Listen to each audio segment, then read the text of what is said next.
तर इथे सकाळचे वाजले आहे 6. जेव्हा ऑफिसला जायचं असतं तेव्हा 6 वाजता माझं उठणं होतं आणि त्यानंतर डब्याची तयारी करायची असते. त्या डब्यासाठी मी आज बारीक चवळी भिजत घातलेली होती, कारण माझ्या सुज्ञालाही बारीक चवळीची भाजी खूप आवडते. आणि त्याच्यानंतर एका साईडला मी जिरं आणि बडीशोपचं जे पाणी आहे ते उकळत होती. कलर मस्तपैकी चेंज झाला, पाणी थोडंफार आटलं की त्याच्यानंतर मग मी ते थंड म्हणजे कोमट करून पियत असते.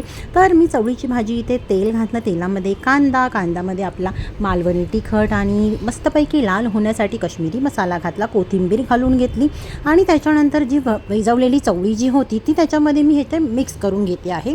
मस्तपैकी मसाल्यामध्ये आहे ना परतून घेतली आणि त्याच्यानंतर आमचं जे मालवणी वाटण असतं, खोबरं, कांदा आणि लसूण याचं भाजलेलं जे भाजकं वाटण असतं आमचं गरम मसाल्याचं, ते त्याच्यानंतर मी घातलेलं आहे. रेसिपी ऑलरेडी आपल्या चॅनलवर आहे, हवं तर बघू शकता तुम्ही. तर इथे मस्तपैकी वाटण घातलेलं आहे. हळद वगैरे घालायची गरज नाही, कारण वाटणामध्ये मी हळद घातलेली आहे. आणि मस्तपैकी मी जी चवळीचा जो मसाला होता तो व्यवस्थित वाटणामध्ये परतून घेतलेला आहे. ज्या मिक्सरमध्ये वाटण लावलेलं आहे तर वाटण अजिबात फुकट जाऊ दिलेलं नाही आहे, मी बघू शकता तुम्ही. त्याच्यातनंच पाणी घातलेलं आहे आणि इकडे मस्तपैकी 3 शिट्ट्या दिलेल्या आणि माझी 3 शिट्ट्यांमध्ये मस्तपैकी भाजी रेडी आहे. बघू शकता तुम्ही कशी मस्त तर्री आलेली आहे वरती.